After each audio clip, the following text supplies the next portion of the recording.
Ketika perang Khandaq, dalam situasi yang sangat menegangkan, pasukan koalisi musuh datang 10.000 orang, di Madinah hanya ada sekitar pasukan 3.000 ketika itu, maka ada inisiatif dari seorang sahabat Salman Al-Farisi untuk membuat parit.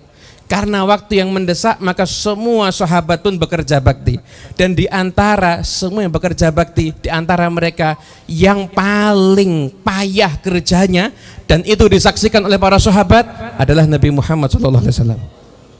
Sahabat menyaksikan bagaimana Nabi berlumur tanah, bagaimana Nabi dari ujung kepala sampai ujung kakinya penuh dengan tanah ketika itu. Nabi ikut menggali, bahkan ketika ada batu yang nggak bisa digali, Nabi yang turun tangan. Menyaksikan hal yang semacam itu.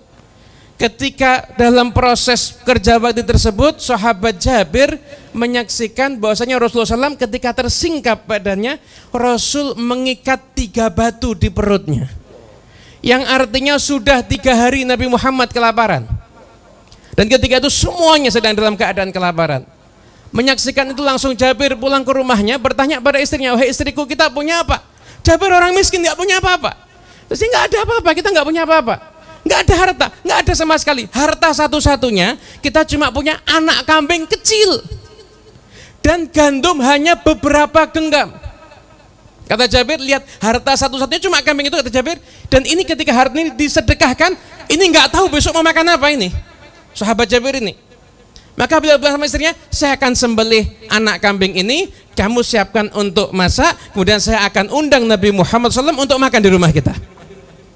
Karena saya nggak tahan lihat Nabi udah kelaparan. Nabi SAW sudah kelaparan sekarang ini. Maka disembelih itu kambing, kemudian dimasak. Yaitu istrinya pesan sama Jabir, wahai Jabir, jangan permalukan aku ya. Nanti kalau kamu ngundang Nabi, jangan di depan orang banyak. Ini makanan cuma cukup untuk 5 orang mungkin, nggak cukup untuk banyak orang. Jangan di depan orang banyak, jangan permalukan aku. Maka Jabir pun mendatangi Nabi Muhammad SAW. Cari momen yang tepat, mungkin Nabi sedang sendiri, maka Jabir bisikin Nabi, wahai Nabi, saya sudah siapkan jamuan makan untukmu ya Rasulullah. Namun mungkin bersediaan sedikit ya Rasul. Saya hanya mempersiapkan 1 anak kambing, beberapa genggam gandum. Mungkin engkau bersama dengan 3 orang, 4 orang para sahabat itu sekiranya mungkin sudah cukup. Maka mendengar itu, Nabi langsung memerintahkan sahabat, umumkan pada seluruh kaum muslimin, kita semua diundang makan di rumahnya Jabir. Datang akhirnya itu, hadirin rahimakumullah, ini yang berangkat ke rumah Jabir, persiapan makan untuk orang 5. Yang berangkat ke rumah Jabir orang 1000. Jabir datang duluan, tapi Nabi pesan, wahai Jabir, jangan pindahkan masakan dari tungkunya sampai nanti aku datang.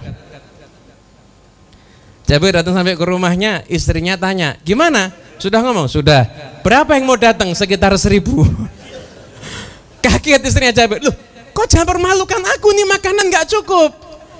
Nabi sudah saya kasih tahu. Nabi udah tahu kalau jumlah makannya dikit, udah tahu. Terus Nabi ngajak orang 1000, udah. Berarti nanti yang ngurus Nabi Muhammad. Yakinnya.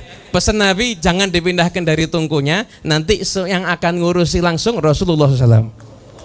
Lihat Sayyid, lihat seorang Sayyid yang di situ yang gali parit Nabi. Ketika masakan mau dihidangkan, yang ngurus untuk menuangkan masakan ke tempatnya Nabi Muhammad SAW.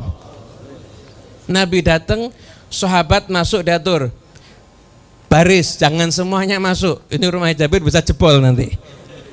Masuk sahabat, dikit makan, dikit makan, dikit makan, sampai 1000 orang semuanya bisa makan.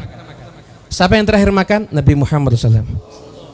Nabi yang terakhir makan. Setelah Nabi makan, kata Nabi, Jabir makan nih sama istrimu, sisanya disedekahkan ya, di Madinah banyak yang kelaparan.